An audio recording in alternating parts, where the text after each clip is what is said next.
ये कहानी मेरे साथ हुई, कल्पना नहीं, सच्चाई है। और इस सच्चाई ने मुझे हमेशा के लिए तोड़ दिया।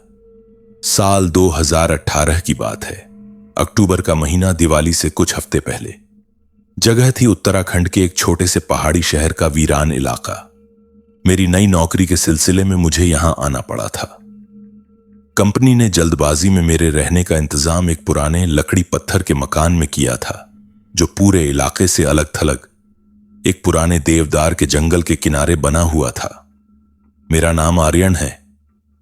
तब मैं 28 साल का था। दिल्ली की भागदौड़, एक टूटे हुए रिश्ते का दर्द और जिंदगी से आई एक गहरी थकान लेकर मैं यहां आया था। सोचा था यह शांति मेरे जख्म भर देगी, पर यहां की शांति ने मेरे अकेलेपन को और गहरा और भारी कर दिया।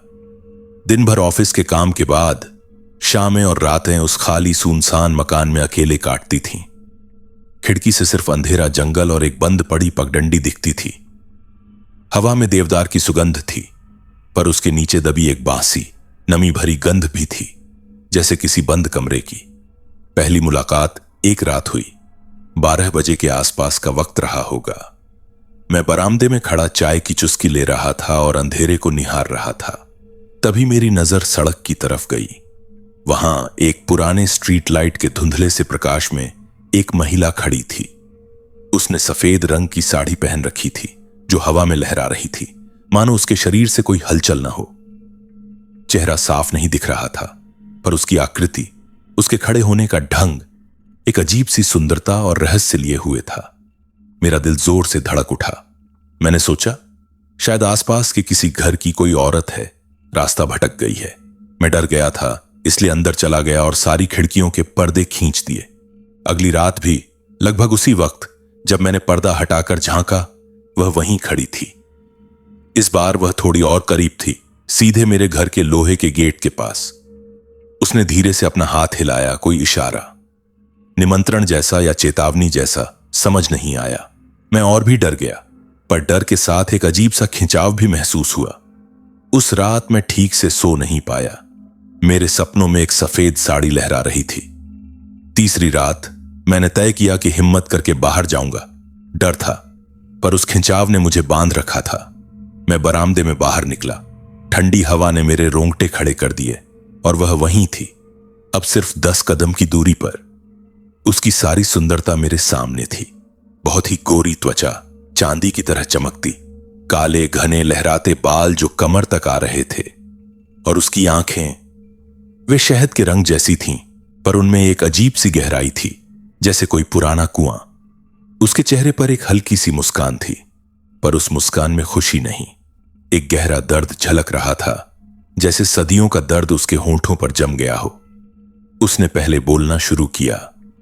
उसकी आवाज बहुत मधुर थी, पर लग रहा था जैसे दूर किसी सुरंग से आ रही हो। मैं तुम्हें डरा तो नहीं रही? उसने पूछा। मैंने हिचकिचाते हुए कहा, नहीं, मतलब आप यहां? मैं तुम्हारी नई पड़ोसन हूं, उसने कहा। उसकी मुस्कान थोड़ी और फैली। पीछे वाले खाली बंगले में रहती हूं मैं, शालिनी। मेरे मन में सवाल उठा कि वह बंगला तो जर्जर और बंद पड़ा लगता था, पर मैंने कुछ नहीं कहा। बस इतना कहा, मैं आर्यन, मैं यहां नया आया हूं। मुझे पता है, उसने कहा, और उसकी नजर मेरे चेहरे पर चिपक गई, जैसे कोई पढ़ रहा हो। उस रात के बाद से एक नियमितता सी बन गई। हर रात लगभग एक ही वक्त मैं बरामदे में जाता और वह वहां होती, कभी गेट के पास, कभी थोड़ी दूर पेड़ के नीचे। हम बातें करते। वह ज्यादा बोलती नहीं थी, बस मेरी बातें सुनती। मैं अपने बारे में बताता, दिल्ली की जिंदगी, नौकरी के तनाव, उस रिश्ते के टूटने का दर्द जिसने मुझे खोखला कर दिया था। वह बहुत ध्यान से सुनती और कभी कभी सहानुभूति भरी नजरों से मेरी तरफ देखती। एक रात जब मैं अपने पिता के बारे में, उनकी अचानक हुई मौत के बारे में बता रहा था, तो मैं भावुक हो गया। उसने अपना हाथ बढ़ाया और मेरा हाथ अपने हाथों में ले लिया। उसका स्पर्श ठंडा था, बर्फ जैसा, पर उस ठंडक में एक अजीब सी गर्माहट भी थी, जो मेरी नसों में दौड़ गई। मेरे शरीर में एक सिहरन सी दौड़ गई। उसने कहा, तुम बहुत अच्छे हो आर्यन। तुम्हारे दिल में इतना दर्द है, पर तुम्हारी आंखों में अभी भी अच्छाई बची है। उसकी उंगलियां मेरी कलाई पर हल्की सी छलीं। वह स्पर्श, वह एहसास, मैं उसे शब्दों में नहीं बता सकता। यह आकर्षण नहीं था, यह उससे कहीं ज्यादा था। यह एक तड़प थी, एक ऐसी जरूरत जो मेरी रगों में उतर गई। धीरे धीरे मैं उसका आदी होने लगा। दिन भर ऑफिस में मेरा ध्यान काम पर नहीं टिकता। मैं बस रात का इंतजार करता, उससे मिलने का, उसकी आवाज सुनने का, उसके ठंडे स्पर्श का। मेरे खाने पीने, सोने जागने का रूटीन बिगड़ गया।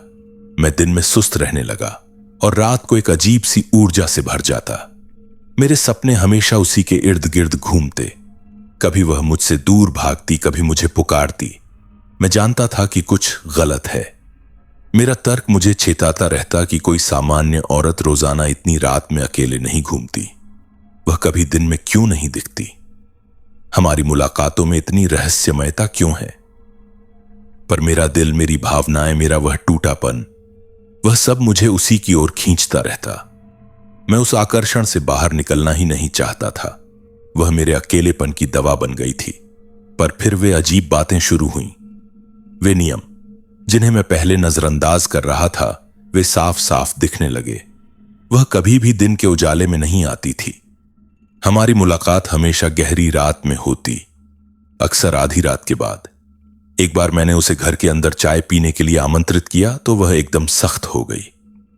नहीं, उसने कहा। उसकी आवाज में एक तीखापन आ गया। मैं तुम्हारे घर की दहलीज पार नहीं कर सकती। मैंने पूछा, क्यों? तो वह चुप हो गई, सिर्फ अंधेरे की तरफ देखने लगी। एक और चीज थी, परछाइयां।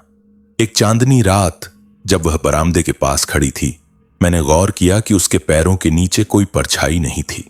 चांद की रोशनी सीधे जमीन पर पड़ रही थी, पर उसके नीचे सिर्फ गहरा अंधेरा था, जैसे प्रकाश उसे छू ही नहीं रहा हो। मैंने अपनी नजरें फेरी, सोचा शायद कोई भ्रम है। फिर देखा तो वही हाल था। फिर वह आईने वाली घटना हुई। एक रात बाथरूम में हाथ धोते समय बड़े शीशे में मेरा प्रतिबिंब दिख रहा था। अचानक मुझे ख्याल आया। मैंने उसे बाथरूम के दरवाजे के पास बुलाया ताकि शीशे में देख सकूं कि वह कैसे दिखती है। वह दरवाजे पर आई, पर शीशे की तरफ पीठ करके। मैंने कहा, इधर आओ ना शालिनी। मैंने उसका हाथ पकड़कर उसे शीशे के सामने लाने की कोशिश की। जैसे ही वह शीशे के कोण में आई, मैंने देखा शीशे में सिर्फ मैं था, मेरा प्रतिबिंब और मेरे पीछे खाली दरवाजा। वह वहां नहीं थी। मैंने तुरंत उसकी तरफ देखा। वह वहीं खड़ी थी, मेरे बगल में, पर शीशे में वह नहीं दिख रही थी। उसका चेहरा एकदम कठोर हो गया, आंखों में एक आग सी दौड़ गई। उसने मेरा हाथ एक जोरदार झटके से छुड़ाया, जिसकी ताकत मैंने कभी महसूस नहीं की थी। ये मत करो, उसने गुर्राते हुए कहा। उसकी आवाज अब मधुर नहीं रही थी, वह भारी और खुरदरी हो गई थी, जैसे किसी जानवर की। कभी भी मुझे आईने के सामने लाने की कोशिश मत करो। और वह तुरंत वहां से चली गई, बिना पीछे मुड़े देखे। सबसे ज्यादा डरावनी घटना मंदिर की घंटी वाली थी। मेरे घर से करीब 1 किलोमीटर दूर एक पुराना मंदिर था। हर रात करीब 3 बजे पुजारी शंख बजाता और घंटी बजाता। एक रात शालिनी और मैं बरामदे में बैठे थे। मैं कुछ बता रहा था और वह चुपचाप सुन रही थी। तभी दूर से मंदिर की घंटी की आवाज आई, टन टन टन। तुरंत शालिनी के शरीर में एक ऐंठन सी दौड़ गई। वह खड़ी हो गई। उसके चेहरे पर एक भयानक विद्रूप आ गया। उसकी आंखें फैल गईं, नाक के नथुने फड़कने लगे। उसने अपने कान हाथों से ढक लिए, जैसे वह आवाज उसे तड़पा रही हो। नहीं, बंद करो, वह फुसफुसाई। फिर मुझे देखा और उसकी नजर में इतनी घृणा और डर था कि मैं सिहर उठा। मुझे जाना है, वह बड़बड़ाई और बिना एक शब्द कहे तेजी से अंधेरे में चली गई। उसकी सफेद साड़ी एक पल में ही रात के काले पर्दे में विलीन हो गई। यह सब देखकर मेरा दिमाग चीख रहा था कि कुछ बहुत गलत है, पर मेरा दिल उसके लिए तड़प रहा था। उसकी अनुपस्थिति में मुझे एक दर्द होता, एक खालीपन। मैं उसके बिना रहना नहीं चाहता था, भले ही वह कुछ भी हो। फिर वह रात आई जिसने सब कुछ बदल दिया। वह रात बहुत ठंडी थी। आसमान में बादल छाए हुए थे, कोई तारा नहीं दिख रहा था। वह हमेशा से ज्यादा करीब आ गई थी, बरामदे की सीढ़ियों तक। उसकी आंखों में वह दर्द गायब था जो पहले दिखता था। अब उनमें एक खालीपन था, एक निर्जीव काले पानी जैसी शांति। उसने मेरी बात सुनी ही नहीं। मैं कुछ कह रहा था, तभी उसने अचानक अपना हाथ बढ़ाया और मेरी कलाई जोर से पकड़ ली। उसकी पकड़ में इतनी ताकत थी कि मेरी हड्डियां चरमरा गईं। मैं चीखना चाहता था पर गला रुंध गया। वह मेरी आंखों में देखती रही, फिर बोली। उसकी आवाज अब वह मधुर स्वर नहीं थी, बल्कि कई आवाजों का एक मिश्रण थी, जैसे कोई भीड़ दूर से बोल रही हो। तुम मेरे हो आर्यन, अब और हमेशा के लिए। तुम्हारा दर्द मेरा है, तुम्हारी आत्मा मेरी है। मैं कांप रहा था। शालिनी, क्या क्या बकवास कर रही हो तुम? उसने मेरी कलाई और भी जोर से पकड़ी। उसकी उंगलियां मेरी त्वचा में ढसने लगीं। फिर उसने वह सवाल पूछा, वह सवाल जिसने मेरी रूह को हिलाकर रख दिया। उसने धीरे से पर बहुत साफ शब्दों में कहा, क्या तुम मुझे अपने खून से स्वीकार करोगे? उस पल उसकी आंखों में झांकते हुए, उसकी अमानवीय पकड़ को महसूस करते हुए मुझे साफ साफ एहसास हुआ, यह कोई इंसान नहीं है, यह कुछ और है। कुछ पुराना, कुछ बुरा, कुछ ऐसा जो इंसानी स्पर्श और इंसानी भावनाओं की नकल कर रहा है ताकि मुझे फंसा सके। मैंने जोर से झटका दिया और अपना हाथ छुड़ा लिया। मेरी कलाई पर उसकी उंगलियों के निशान थे, नीले पड़ते जा रहे थे। वह मुस्कुराई, एक ऐसी मुस्कान जिसमें कोई खुशी नहीं बल्कि विजय की झलक थी। फिर वह पीछे हटी और अंधेरे में लुप्त हो गई। मैं बरामदे में ही बैठ गया। सांसें तेज चल रही थीं, दिल दहाड़े मार रहा था। उस रात में अंदर गया और सारे दरवाजे खिड़कियां बंद कर दी, पर नींद नहीं आई। मेरे कानों में बस वही शब्द गूंज रहे थे, अपने खून से स्वीकार करोगे? अगली सुबह मैं बुखार से तप रहा था।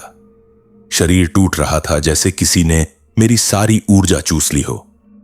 ऑफिस के लिए उठने की हिम्मत नहीं हुई। मैंने छुट्टी का मैसेज कर दिया और दिन भर बिस्तर पर पड़ा रहा। शाम को जब थोड़ा बेहतर महसूस हुआ तो लगा कि कुछ खा लूं। घर में कुछ नहीं था। मैंने तय किया कि गांव की मुख्य सड़क पर बनी छोटी सी दुकान पर चले जाऊं। दुकानदार एक बुजुर्ग आदमी था, चेहरे पर गहरी झुर्रियां, आंखें अनुभव से भरी हुई। उसने मुझे देखा और उसकी भौहें तन गईं। अरे बेटा, तुम तो बहुत बीमार लग रहे हो, चेहरा पीला पड़ गया है। कहो, चाय बनाऊं? मैंने हां कहा और एक बेंच पर बैठ गया। उसने चाय बनाई और मेरे सामने रखी। तुम्हारा घर तो सुनसान इलाके में है ना? वहां तो कोई रहता ही नहीं अब। अकेले डर नहीं लगता? मैंने चाय की चुस्की ली। गर्माहट ने थोड़ा सुकून दिया। फिर शायद अपने डर को कम करने के लिए या फिर जांचने के लिए मैंने पूछा, अंकल, पीछे वाला बंगला, वहां तो एक लड़की रहती है, शालिनी, कभी मिले हैं उनसे?